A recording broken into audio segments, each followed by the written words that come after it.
Se i dati avranno questa conferma nei prossimi giorni, dal 7 marzo, sapete che ci vogliono 2 settimane di conferma, noi siamo zona bianca. 5.181 nuovi positivi, RT che oggi è sceso sotto 1 e flessione della pressione ospedaliera con 18 ricoverati in meno rispetto a ieri. Resta ancora alto il numero dei decessi, 30 in 24 ore, ma tutti i parametri danno curve in rapida discesa e proiettano il Veneto in fascia bianca. Poco cambierà visto che le mascherine all'aperto non sono più obbligatorie.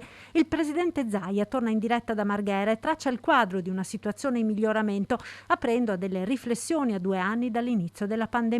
La fortuna in Veneto è stata di avere la sanità al nostro fianco con bravi operatori che hanno fatto il loro lavoro, dice, ma la sanità nel nostro paese va ridisegnata. Io penso che ci voglia un nuovo piano di sanità pubblica in questo paese che tenga presente che nel momento in cui ci vogliono i piani anche pandemici aggiornati. Sul Green Pass, il giorno dopo l'entrata in vigore dell'obbligo di certificato verde rafforzato per il lavoro per gli over 50, 77.000 in Veneto le persone teoricamente coinvolte, Zaia pensa non sia un problema per l'89% dei veneti vaccinati. Penso che scomparirà, non è che gireremo tutta la vita del Green Pass.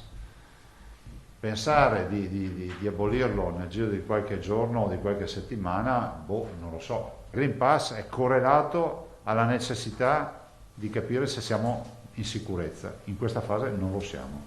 Poi il passaggio su altre questioni d'attualità, dai balneari. Il tema delle nostre concessioni balneari deve essere rispettoso della storia e dell'identità dei nostri concessionari, dice Zaia, fino al caro bollette. Necessario pensare alle famiglie in difficoltà e prestare attenzione al rischio di nuove delocalizzazioni delle imprese. Perché comunque è uno dei fattori limitanti della produzione, è il costo dell'energia.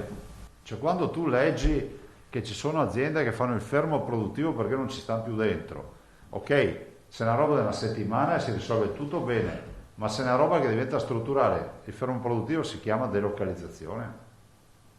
Quindi al governo bisogna che siano attenti al fatto che il caro energia rischia di spopolare i territori produttivi, di creare occupazione, di creare delocalizzazione, e quindi non è solo più un problema di bolletta, è un problema di strategia di sviluppo.